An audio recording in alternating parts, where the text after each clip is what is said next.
नमस्कार, देवरिया की आवाज रेडियो केसरी से प्रस्तुत है स्थानीय हालचाल। पहले मुख्य हालचाल। गोली कांड में शामिल एक आरोपी को पुलिस ने किया गिरफ्तार। नगर पंचायत भलुअनी में साप्ताहिक बंदी घोषित। न्यायालय में चपरासी भर्ती के लिए आवेदन की प्रक्रिया शुरू। किसान दिवस की हुई बैठक और जनपद के अध्यापकों के लिए स्थापित होगा कंट्रोल रूम। स्थानीय हालचाल के इस अंक के साथ मैं निकेत मिश्र। अब हालचाल विस्तार से।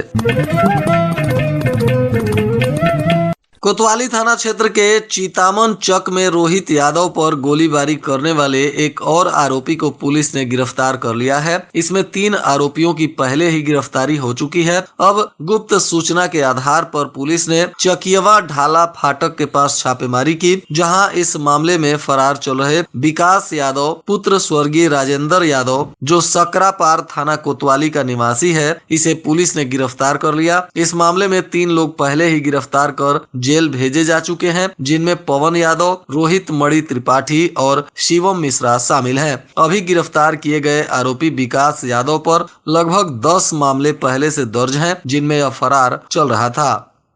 जिला मजिस्ट्रेट अखंड प्रताप सिंह ने उत्तर प्रदेश दुकान एवं अधिष्ठान अधिनियम 1962 की धारा 8 के अंतर्गत दुकान और वाणिज्यिक अधिष्ठान नियमावली 1963 के नियम के अनुसार अपने प्रदत्त शक्तियों का प्रयोग करते हुए 16 दिसंबर से आंशिक संशोधन करते हुए नगर पंचायत क्षेत्र भलुअनी में स्थित सभी दुकानों और वाणिज्यिक अधिष्ठानों के लिए वर्ष 2024 में साप्ताहिक बंदी के दिन शनिवार निर्धारित किया है। और उन्होंने बताया कि जनपद के अन्य क्षेत्रों में पूर्व आदेश ही प्रभावी होगा, परंतु भलुअनी में शनिवार के दिन दुकानें बंद रहेंगी। इनमें भोजन, दवा, सर्जिकल उपकरण, मिठाई, दूध की दुकानों पर साप्ताहिक बंदी के प्रावधान नहीं लागू होंगे।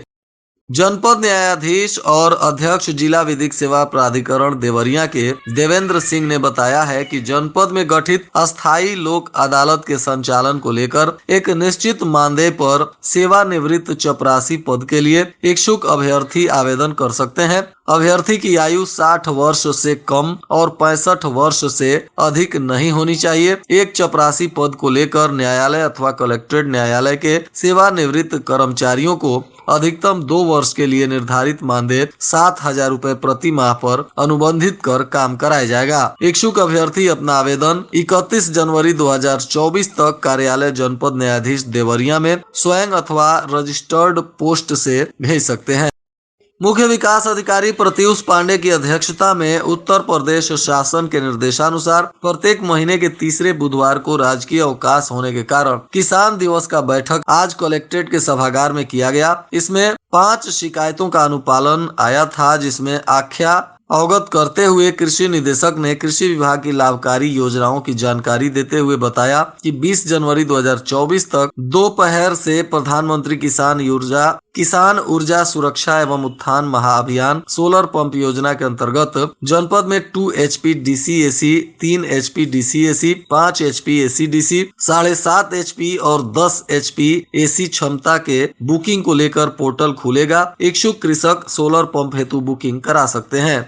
वहीं मुख्य विकास अधिकारी प्रत्युष पांडे की अध्यक्षता में शिक्षकों एवं जिला बेसिक शिक्षा अधिकारी शालिनी श्रीवास्तव के साथ ऑनलाइन एक सत्र आयोजित किया गया। इसमें बेसिक शिक्षा विभाग से संबंधित सभी बिंदुओं पर विस्तार से चर्चा की गई और परिषदीय विद्यालयों का बदलता हुआ स्वरूप अध्यापकों को बताया गया तथा टाइम एंड मोशन स्टडी का पालन करने के लिए समस्त अध्यापकों को निर्देशित किया गया। इस सत्र में यह भी बताया गया कि सभी अध्यापक अनिवार्य रूप से प्रार्थना सभा में उपस्थित रहे और महापुरुषों की जयंती के अवसर पर छात्र छात्राओं को महापुरुषों के विषय में जानकारी दें। समय सारणी बनाकर कक्षाएं संचालित करें। समस्त शिक्षक ऑनलाइन मानव संपदा पोर्टल से अवकाश लें। ऑफलाइन अवकाश किसी भी दशा में मान्य नहीं है। साथ ही उन्होंने 2024-25 में स्कूल चलो अभियान को व्यापक रूप से संचालित करने का भी निर्देश दिया है। शिक्षा विभाग के द्वारा सभी विद्यालयों में टैबलेट उपलब्ध कराया गया है, जिसका सकारात्मक उपयोग विभिन्न विभागीय कार्यों में किया जा रहा है। समस्त अध्यापक जन समुदाय के सहयोग से अपने विद्यालय में स्मार्ट कक्षाओं को स्थापित करने का प्रयास भी करें, इसका भी निर्देश दिया गया। विद्यालयों में उपलब्ध कराई गई आधारशिला क्रियान्वयन सुंदर्शिका के अनुसार शिक्षण कार्य करने का भी निर्देश दिया गया और जल्द ही सभी जनपद के प्रधानाचार्यों के लिए एक कंट्रोल रूम स्थापित करने की भी जानकारी दी गई। अपर जिला एवं सत्र न्यायाधीश देवरिया ने कारागार का औचक निरीक्षण किया। इस दौरान बंदियों को ठंड से बचाने के लिए विशेष दिशा निर्देश दिया गया है। कारागार में उन्होंने एक एक बिंदुओं पर जांच पड़ताल की और पाकशाला तथा बैरक इत्यादि की भी जांच कर आवश्यक दिशा निर्देश दिया। रुद्रपुर में एक तिलक समारोह में शामिल होने जा रहे एक व्यक्ति की हार्ट अटैक से मौत हो गई, जिसके बाद परिजनों में चीख पुकार मच गया। बताया जा रहा है कि गोरखपुर जनपद के नई बाजार क्षेत्र के लाला करबेलवा गांव के रहने वाले ओम प्रकाश यादव रुद्रपुर कोतवाली क्षेत्र के तारा सारा गांव में तिलक में शामिल होने जा रहे थे। तभी इसी बीच उन्हें हार्ट अटैक आ गया, जिससे उनकी मौत हो गई। एक पिता अपनी बेटी के सिर दर्द का इलाज कराने के लिए दर दर भटकता रहा। उसे इमरजेंसी से लेकर वार्ड और ओपीडी से लेकर पीआईसीयू तक दौड़ना पड़ा, जिसमें शाम हो गई। परेशान पिता की काफी मिन्नत पर पीआईसीयू में किसी तरह उसका इलाज शुरू हुआ। बताया जा रहा है कि लार क्षेत्र के कौशल गांव निवासी राजकुमार यादव जयपुर में मजदूरी करते हैं। उनकी बेटी संजीवनी कुमारी, जिसकी उम्र 12 वर्ष के आसपास है, उसके सर में दर्द हो गई, जिसके बाद परिजन अस्पताल लेकर गए, परंतु मेडिकल कॉलेज में उन्हें इधर से उधर भेजा गया, जिसमें काफी परेशानी हुई। डॉक्टर्स एक दूसरे पर टाल मटोल करते रहे। लास्ट में किसी तरह शाम को पीआईसीयू वार्ड में उनका इलाज शुरू कराया गया। शालीमार गोरखपुर एक्सप्रेस का ठहराव सलेमपुर स्टेशन पर हुआ, जिस दौरान सांसद रविंद्र कुशवाहा और राज्य मंत्री विजय लक्ष्मी गौतम ने हरी झंडी दिखाकर ट्रेन को रवाना किया। सांसद ने ट्रेन के ठहराव के लिए रेल मंत्री और रेल प्रशासन का धन्यवाद दिया। एडीआरएम राजेश कुमार सिंह ने बताया कि गाड़ी संख्या शालीमार गोरखपुर एक्सप्रेस सलेमपुर स्टेशन पर 2:51 पर पहुंचकर 2:53 पर छूटेगी। गाड़ी संख्या गोरखपुर शालीमार एक्सप्रेस 22 जनवरी से सलेमपुर स्टेशन पर 15:14 पर पहुंचेगी और 15:16 पर छूटेगी। देवरिया में ठेका लेने और बैंकों में इस्तेमाल होने वाले 10 से 500 रुपए तक के स्टाम्प पेपर में बड़े पैमाने पर खेल की आशंका जताई जा रही है। अफसरों के नाक के नीचे हो रहे फर्जीवाड़े की भनक तक किसी को नहीं है, क्योंकि जमीन बैनामा में उपयोग होने वाले स्टाम्प को छोड़कर कोई भी विभाग स्टाम्प को लॉक नहीं कराता है।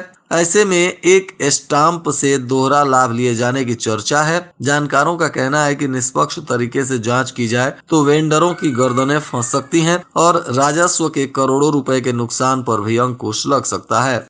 बनगटा पुलिस ने 30 पेटी अवैध शराब के साथ 2 तस्करों को सुंदर पार्क के पास से गिरफ्तार कर लिया। बिहार के रहने वाले यह तस्कर जिस कार से जा रहे थे, जांच में वह कार भी चोरी की निकली। इस कार की चोरी का केस 2 महीने पहले गोरखपुर के खोराबार थाने में दर्ज किया गया था। बताया जा रहा है कि बनगटा क्षेत्र के सुंदर पार गाँव के रास्ते शराब लेकर सिवान जा रहे कार सवार 2 तस्करों को पुलिस ने घेराबंदी करते हुए दबोच लिया और कार से 30 पेटी अंग्रेजी शराब बरामद हुई। अपराधियों की पहचान सिवान जिले के भगवानपुर थाना क्षेत्र के पिपरहिया अरुआ गांव निवासी प्रशांत कुमार और छपरा तरैया के रहने वाले एहसान अली के रूप में की गई है। पुलिस ने इन दोनों को न्यायिक हिरासत में भेज दिया है। इनकी कार तथा शराब को जब्त कर आगे की कानूनी कार्रवाई की जा रही है। सेवा में त्रुटि और लापरवाही बरतने पर लोक अदालत ने डाक विभाग पर 10,000 रुपए जुर्माना लगाया है। भटनी थाना क्षेत्र के नोना पार निवासी देवीलाल गुप्ता ने अप्रैल 2006 में उप डाकघर चकरवा बदोरदास सलेमपुर से जीवन बीमा निधि पॉलिसी ली थी। पॉलिसी का प्रीमियम 2015 तक जमा था। उसके बाद भी डाक विभाग ने न तो प्रीमियम जमा किया और न ही देवीलाल का पैसा लौटाया। थक हार कर उन्होंने लोक अदालत में परिवाद दाखिल किया था। अब इसमें 10,000 रुपए का जुर्माना डाक विभाग पर लापरवाही को ध्यान में रखते हुए लगाया गया है। सोनूघाट कोतवाली क्षेत्र के निवासी मोतीलाल जायसवाल की संदिग्ध परिस्थिति में मौत हो गई। बताया जा रहा है कि वह सुबह अपनी फसल देखने के लिए गए थे। कुछ देर बाद ग्रामीणों ने खेत के समीप उन्हें गिरा हुआ देखा। आनन फानन में उन्हें अस्पताल ले जाया गया, जहां डॉक्टरों ने मृत घोषित कर दिया। मृतक की पत्नी मीरा देवी का रो रो कर बुरा हाल बताया जा रहा है। मोतीलाल के 3 बेटे दीपक, संदीप और सतीश तथा 2 लड़कियां नेहा और ब्यूटी का रो रो कर बुरा हाल है। परिजनों में चीख पुकार मचा हुआ है। बताया जा रहा है कि मोतीलाल चौराहे पर यह ठेला लगाकर जीविका अपना चलाते थे। अयोध्या में राम मंदिर प्राण प्रतिष्ठा को लेकर चल रहे स्वच्छता अभियान में मंदिरों की साफ सफाई लगातार चल रही है। इसके अलावा कई मंदिरों पर भजन कीर्तन का कार्यक्रम भी शुरू हो गया है, जिसके वजह से क्षेत्र में माहौल पूरा राममय दिखाई दे रहा है। सांसद रमापति राम त्रिपाठी ने कहा कि कांग्रेस ने प्रभु राम को नकारा था। भाजपा के प्रयास से अब 550 वर्षों की प्रतीक्षा पूरी हो रही है। सलेमपुर में बेटी की जिद पर पड़ोसी राज्य बिहार के सिवान जिले के मकरियार पंचायत के पूर्व मुखिया गणेश साहब पैदल ही रामलला के दर्शन को लेकर अयोध्या निकल पड़े। बेटी सानिया भी उनके साथ है। वह 21 जनवरी तक अयोध्या पहुंचना चाहते हैं, जिससे 22 जनवरी को रामलला की प्राण प्रतिष्ठा में शामिल हो सके। गणेश साहब 2011 से 2016 तक मकरियार पंचायत के मुखिया रह चुके हैं। और आज के मौसम का तापमान देवरिया में न्यूनतम 8 डिग्री सेल्सियस और अधिकतम 17 डिग्री सेल्सियस रहने की संभावना है। अंत में मुख्य हालचाल एक बार फिर। गोली कांड में शामिल एक आरोपी को पुलिस ने किया गिरफ्तार। नगर पंचायत भलुअनी में साप्ताहिक बंदी घोषित। न्यायालय में चपरासी भर्ती के लिए आवेदन की प्रक्रिया शुरू। किसान दिवस की हुई बैठक और जनपद के अध्यापकों के लिए स्थापित होगा कंट्रोल रूम।